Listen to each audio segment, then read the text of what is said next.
Hey everyone, welcome back. Today, we're diving into how to use Square Reader on Android in 2025. If you're a small business owner or anyone handling payments on the go, Square Reader is a game changer for accepting credit cards quickly and securely right from your Android device.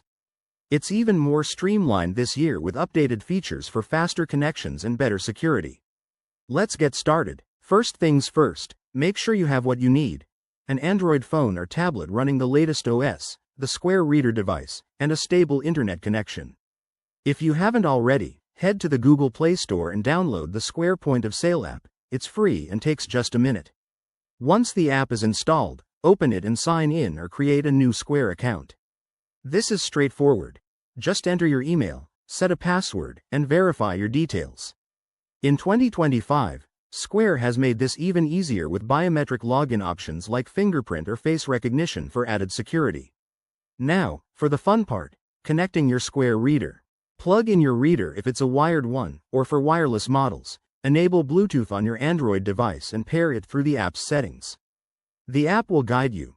Select Hardware from the menu, choose your reader, and follow the prompts to connect. Once linked, you'll get a confirmation notification. With everything set up, it's time to process a payment. Open a sale in the app, enter the amount, and swipe, insert, or tap the card on your reader. Square handles the rest, showing real-time transaction status. For contactless payments, just hold the card or phone near the reader, super quick. If you run into issues, like connection problems, double-check your Bluetooth settings or restart the app. Square's 2025 updates include better error messages and a help section right in the app for troubleshooting. There you have it. Using Square Reader on Android is simple and efficient. It helps you manage payments on the spot, boosting your business.